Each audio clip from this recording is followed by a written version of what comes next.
Fear, an emotion that can bind generations in a cycle of prejudice and mistrust. Today, we delve into the grim past where fear seeped into society's consciousness, manifesting in the perception of Black slave Africans as an imminent threat. This fear wasn't merely a momentary reaction. It was a persistent shadow that haunted generations, shaping their beliefs and actions. Join us on this journey to comprehend the psychology behind this fear, aiming to shed light on the scars it has left and the lessons we must learn to move forward as a united humanity. Reason 1. The fear of losing partners to Black Africans. Picture this: a white man deeply in love with a white woman, seemingly in a robust relationship. Yet, hidden beneath this apparent love is a profound fear. The fear that she might be drawn to Black men. This fear is a product of society's perpetuation of stereotypes associating Black men with sexual prowess and physical dominance. These stereotypes dig into the insecurities of the white man, leading him to question his own sexual performance and physical attractiveness. Reason 2. The physical superiority of Black Africans. Throughout history, Black individuals have been celebrated for their exceptional physical strength and charisma. These qualities, while admirable, have also evoked fear and insecurity among non-Black individuals. This fear arises from the potential dominance of Black people, which threatens established norms and power structures. Even white men, who may perceive Black individuals as superhuman due to their physical abilities, grapple with these feelings. Reason 3. Fear of genetic annihilation. During the dark era of Black enslavement, Black individuals posed a significant threat to their non-Black masters due to their physical prowess and charisma. This fear gave rise to the concept of genetic annihilation, the belief that intermarriage with Black individuals would render their own genes submissive and eventually extinct. This biological fear finds its roots in the principles of genetic dominance and natural selection, adding a chilling layer to racial prejudices. Reason 4. Fear of extinction.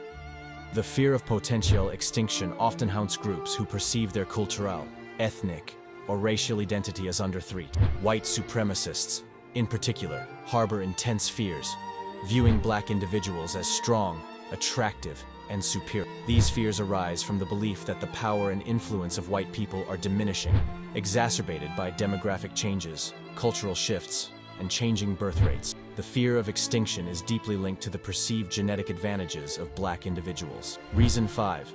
Fear of being replaced. For generations, white individuals have enjoyed certain privileges and advantages, often due to an unequal distribution of wealth. However, societal changes and the removal of systemic barriers have allowed Black individuals to pursue their aspirations fully. This perception of being replaced by Black individuals can generate anxiety and resistance, especially when white individuals believe that Black individuals possess advantages in areas like economics, culture, or demographics. Reason 6.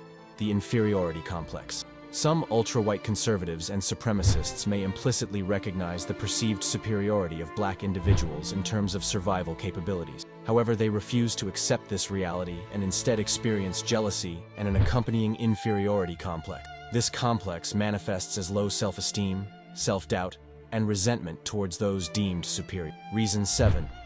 Fear of losing. White supremacy. Extreme white conservative supremacist groups often harbor a deep-rooted fear of losing their grip on white supremacy. They interpret increasing racial and ethnic diversity, progressive social movements, and evolving societal norms as direct threats to their social, cultural, and political power. This fear paradoxically stems from the realization that if white supremacy were true, white supremacists themselves would have no reason to fear Black individuals. Are these reasons the major contributors to the feelings of hostility against Black people? Will these fears ever dissipate, leading to a world free from racism and discrimination?